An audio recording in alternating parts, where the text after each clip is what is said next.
In 2007, we knew that elections at various levels of government were coming, and that this would represent an opportunity for new political actors to emerge.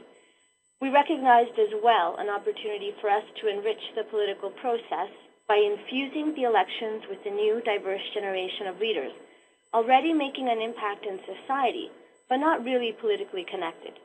So we sought to demystify election campaigns and to some degree the reality of electoral politics for leaders from underrepresented ethnic and racial groups. In the process, we'd equip them to run for elected office or work behind the scenes in election campaigns. Why? Demographic change in urban centers fueled by migration is a major social force around the world. In our own region, we'll be a majority minority city by 2031. So more than ever, improving the economic, social, civic integration of newcomers is vital to our city region. In our work, immigrant, neighborhood, and city prosperity go hand in hand. And leadership is part of integration and inclusion. It matters who's within the corridors of power, because only those who are able to lead organizations, to lead institutions, and to make decisions are truly able to shape their future. Leaders signal who belongs and who doesn't. They provide role models. They're powerful symbols for future generations of what they can and cannot aspire to become. Political leadership is particularly visible, and we know there's a gap. We've counted senior leadership in our city region as part of our work with Diverse City, the Greater Toronto Leadership Project. Within the 5 municipalities studied, 49.5% are visible minorities. That's the Statistics Canada definition of anyone non-white or non-Aboriginal. On the other hand, senior leaders across public, private, and nonprofit sectors are 13.5% visible minorities. Among elected officials, the number is marginally better at 15.4%. So School4Civics is part of Diverse City, which aims to change the leadership landscape in the region. The project recognizes society wins when senior leadership reflects the region's diverse population. Economic and social prosperity can be fueled with the talent, networks, and knowledge of an increasingly diverse people. So what's our good idea? As a foundation, we would identify, recruit, train, and connect diverse leaders. We would offer a nonpartisan training program and mentoring program delivered by campaign experts from across the political spectrum. Our goal was to help emerging leaders build political power beyond one single election campaign. So don't run, don't participate just once, burn out and fade away. We wanted to make lifers out of program participants. The curriculum was built on 3 key components. The first 2 are for broader leadership development. Number 1, identify your political values. Number 2, plan for the short and long term to make an impact. And the third is more specific to elections. Learn practical campaign tools such as fundraising, communications, identifying, and getting out the vote. The program was delivered in workshops, but we also offered online learning via webinars with phone seminars and networking opportunities where participants learn from each other. The frequency of training events varied from monthly to bi-weekly, but there was a consistent contact in between meetings with the program. Our program is aimed at the Greater Toronto region. We have an extensive network of leaders and organizations that support our outreach. Participants are selected based on, number 1, demonstrated record of volunteering and social change leadership. Number 2, a capacity to learn in a multi-partisan environment and a commitment to use the lessons in real-life elections. The majority of people we selected had volunteered previously on election campaigns, but they still lacked knowledge of the inner workings. They hadn't been allowed behind the scenes.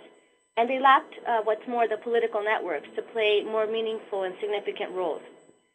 We've had a broad spectrum of participants, including a gender balance and a good range in ages. This is also true in terms of race, ethnicity, religion, sexual orientation, and regional representation. The program has never been aimed at one specific group. And so what have been our challenges? Well, first of all, systemic. The political system, it's still very difficult to defeat an incumbent. Training doesn't happen in isolation from the real world, where election rules can sometimes favor those in power. There's a lack of networks. Political outsiders have to work twice as hard to tap networks of donors and volunteers, especially if they were born outside the country. On the practical side, every participant is at a different level and therefore requires different training. There are various stages really on a leadership journey. The only way to provide meaningful support is to stay connected well beyond the life of the training program. On the other hand, there's curriculum design. We had to experiment and reboot in order to ensure the workshops were sufficiently participatory with hands-on exercises so that people could walk away with really tangible tools. So we added online learning later, recognizing that often the busiest people are the most promising political actors. So what did we actually achieve? Starting in 2008, we've trained 100 leaders. More than 90% of the graduates have participated in some capacity in an election campaign. And some indicators from the November 2010 municipal election have been 14 candidates from our network filed to run for city council or school board. 2 graduates served as senior policy advisors to a mayoral candidate.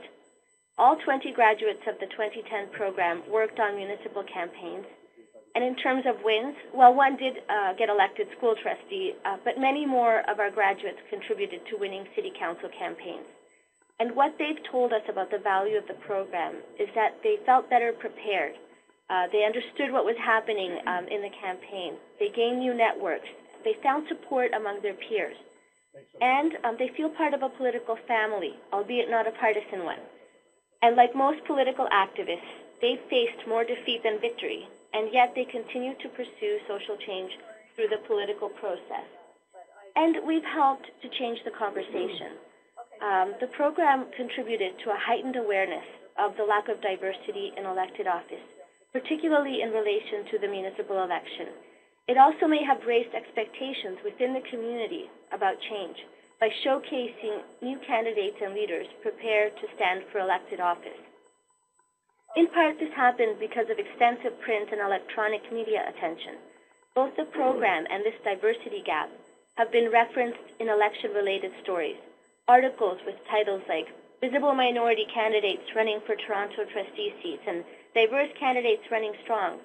And our candidates garnered many media endorsements and were listed as new faces to watch. And behind the scenes, we were helping.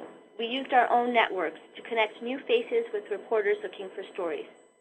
Finally, the increased profile has generated interest among the political parties and the people we are training. And now to some program insights. Someone with political experience is needed to run the program. This person will have a broad political network that crosses party lines. You need to provide trainers with tools. They may have strategic, fundraising, communications, or other expertise, but they may not be teachers. So equip them with interactive exercises and other learning tools. Invest in success. Especially with limited resources, it makes sense to invest more, that support, time, opportunities, in people who will truly benefit. In practical terms, build coaching into the program and offer it to the most committed participants. Match them with mentors when they're really able to use the advice. Mentors and coaches, like trainers, are people with a multi-partisan spirit and with the experience to bring practical lessons from the field. Define success broadly. Not everyone can get elected or even run, but everyone can participate. So train not only candidates, but people who will employ their skills in other campaign roles.